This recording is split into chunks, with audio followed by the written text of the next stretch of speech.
Hi, I'm Piers Linney. I'm the founder and CEO of Moblox, and I spent my whole career working with businesses and companies of all sizes, helping them to understand technology and adopt it as well. Today, we're going to kick off. This is the first in a 6-part series, which will be really interesting, about asynchronous work and the future of work.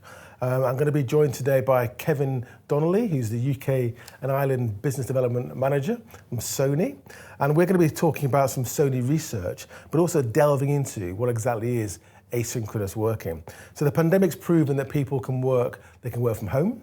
We've all understand the hybrid model, but asynchronous work is the evolution of that. And asynchronous working means that you're empowering your employees to work at times that work for them, and they don't feel as though that within those traditional working hours, they have to respond immediately. And that can really empower people and change the way they work, but that means you need to change the way your business perhaps works as well. Because the hybrid model has some issues which we'll talk about. We'll also talk about leadership and technology and how you make asynchronous work. So Kevin, thank you, Piers. Nice to have you. Thanks for coming in. Thank you very much. So the crux of this really is Sony conducted some research. So I think it was 3,000 white-collar workers, quite a big piece of research. And it was across Europe, so it was UK, France, Germany, Spain, Italy, and Poland. And really what you were probing into, what do employers want from the workplace, but also what do employees want as well. And how does it work with the future of work, and specifically asynchronous work, this term that we've coined. And one of the issues is that technology has stymied the rollout of this kind of working environment. So what's been your experience? So through the research, what we see is that people do want more flexibility.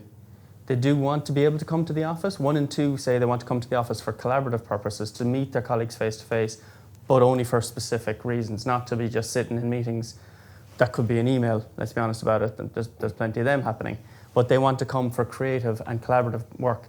They also want the flexibility to be able to work from home, to be able to work from on the go, which, the technology is there now to allow a lot of that, but there's still some barriers to that. So proper document sharing, proper document collaboration and mapping, but also work-life balance has become a big thing. So we saw there was some research done in the States, actually it was a number of years ago, where the graduates from the big Ivy Leagues, instead of going to Wall Street and the big law firms in New York, they were all heading for tech because they had a perceived idea that it was more relaxed atmosphere. You didn't have to wear a suit. You weren't working 80 hours a week. You were able to work a bit more flexibly, work in your jeans and hoodies. So people wanted that. People wanted that flexibility, and that was probably the start of flexible working and hybrid working. So that's hybrid, isn't it? So yes, absolutely. Work. Asynchronous work. How do you distinguish them? Well, that's the next step in the evolution. So again, it's more about, okay, I have to collect the kids at 3 o'clock. So I work from 8 to 3, collect the kids at 3, and then I might, give them their dinner and then be back online at 7 to finish off my work if I need to. But I have the tech there to allow me to log on to my servers or my cloud to work on the documents that I was working on with my team. And it's a big part of asynchronous is trust and empowerment of the worker to be able to do that. So instead of being stood over by a manager or a team lead, you're given the freedom and the responsibility yourself to do that work. There's an expectation put on you. So hybrid it's been an evolution, but this is perhaps the next phase of that. Absolutely, yeah. Hybrid was really about sometime at home, sometime in the office, but always really in the 9 to 5. An issue with hybrid is often, and came out of the research as well, is that people find that their work-life balance can be was all off disrupted. Because you ended up in a situation of 8 hours of Teams meetings. You were jumping from Teams meeting to Teams meeting, and you weren't actually getting your work done. So that meant that people were working longer hours because they had to find the time to do the pieces of work that came out of all these meetings. Whereas asynchronous is more about attending the meetings where you were really a participant. You're not having a whole host of meetings just almost for the sake of meetings. You're not being invited into the meetings that you don't really need to be there. You're not participating, so you don't need to give your valuable time.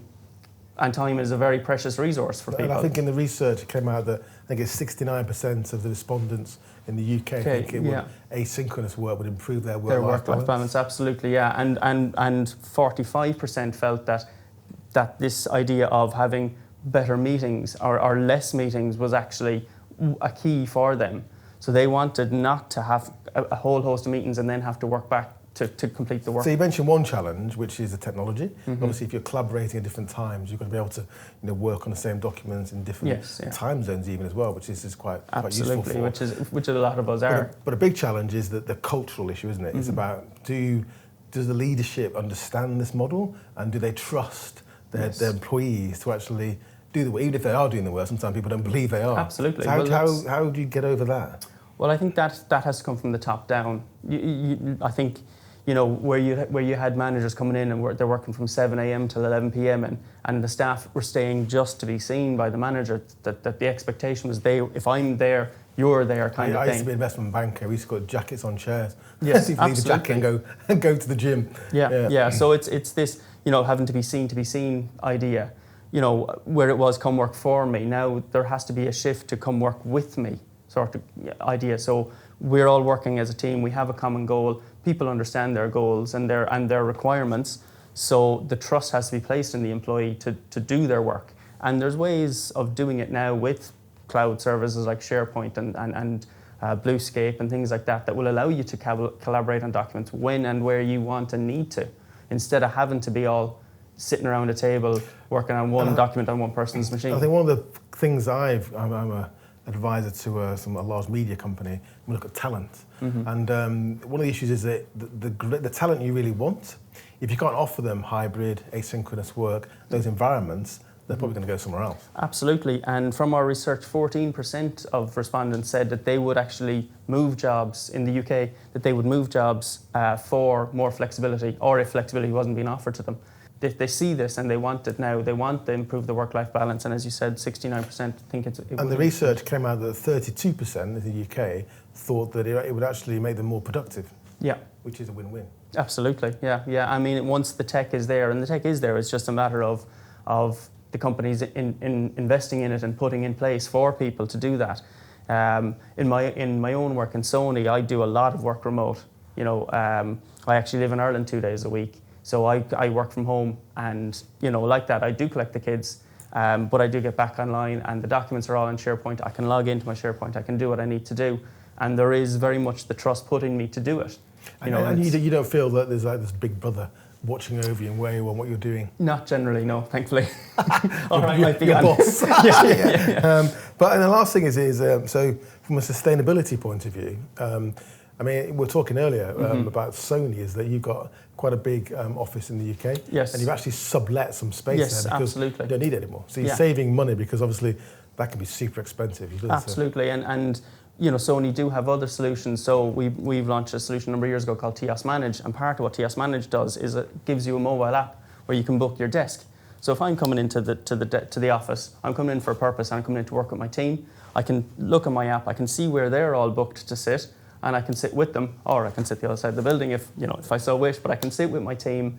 Then I can book my meeting room, and again, from that mobile app, I can find my way around the office, find the meeting room I've booked, use that room, lunch with my colleagues. On the app you can find people, can't you? You can find, because in absolutely. office, where someone sits normally. Yeah, absolutely. You can see where you're going, see where your colleagues are sitting, sit with them, and all that. And then again, part of it is you don't want to be spending ages finding that room or walking the building for 20 minutes. Where's that room I booked? It helps you wayfind. So to implement asynchronous working, which seems to make a lot of sense, it's really about leadership, it's technology, it's the whole business, really, the whole process. Absolutely, It's how you fit out your meeting rooms, you get people to use the app. Yeah. So there's a lot to think about. Absolutely, it's not something that companies can just do overnight. I feel it is something that needs time. One of the pitfalls even of asynchronous is that idea that you're not respecting the people's selected working hours. So if I've said I don't work from 2:30 to 5:30, then that has to be respected by the business and by your teammates. Send an email, send a message on Teams, but don't expect a response. I will get back to you later on. And that culture of trust has to be instilled in everybody.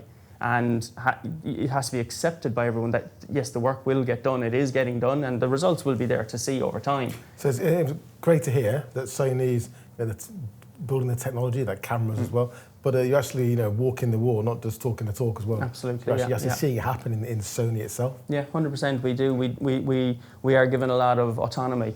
And I mean, I work in Ireland a couple of days a week. I worked there for 5 years. When my boss was over here in the UK, there was very much trust put in me to do the work I needed to do whenever it was done.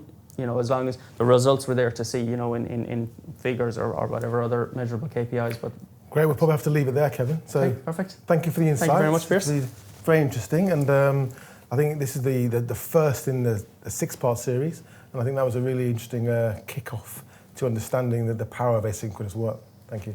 Thank you very much. If you want to find out more, you can go to pro.sony. There's a white paper there which has the full research, and maybe you can learn how you can deploy this way of working in your organisation.